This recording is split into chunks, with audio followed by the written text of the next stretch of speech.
একটা ফটো তুলে দাও, আমার বিয়ে হচ্ছে। শোনো, আমার মেকআপ না একদম স্কিন লাইক করবে, হ্যাঁ, যাতে বোঝা না যায় সোবার মেকআপ, মানে সাব্বিয়াসাচি যেরকম হয় ওরকম। হ্যাঁ, করে দাও, শুনো, করো, বেশি করে দাও, বেশি করে দাও, ব্লাশটা বেশি করে দিতে হবে না, আজকে আমার বিয়ের দিন না, আমি খুব এক্সাইটেড, একটু বেশি করে দাও, এখানেও এখানেও। চোখটা বন্ধ রাখো। চোখ বন্ধ রাখা যায়, আজকে আমার বিয়ে, আমি খুব এক্সাইটেড। তাতে করো, তাতে করো, তাতে করো। দেখেছো আমি ফুলটাও কিন্তু এবারে সাজায় এনেছি, মানে ওই ওই একটা সোবার একটা ব্যাপার থাকতে হবে। আমি লাল শাড়িও করিনি, আমি পিঙ্ক শাড়ি করেছি, ওই সাব্বিয়াসাচি ফিলিংটা থাকতে হবে না। এক্সাইটেড, আমার বিয়ে হচ্ছে।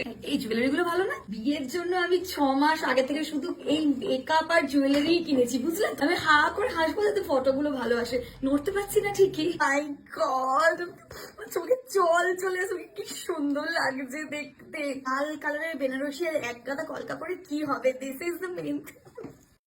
কি ভালো লাগছে, আমার বিয়ে হচ্ছে। কি সুন্দর হয়েছে সব স্টেজ, এগুলো আমার জন্যই তৈরি মনে হচ্ছিল। আচ্ছা, আমার এক্স গুলো আমাকে দেখে একটু জ্বলবে তো, একটু বিটি বিটি খাবে তো? ও কি সুন্দর লাগছে। তো সেজেছি, এত গয়না পড়েছি, এত মাসের এত মেহনত, যদি আজকে আমার বর আমাকে দেখে অজ্ঞান না হয়েছে, মেরে অজ্ঞান করে দেবো।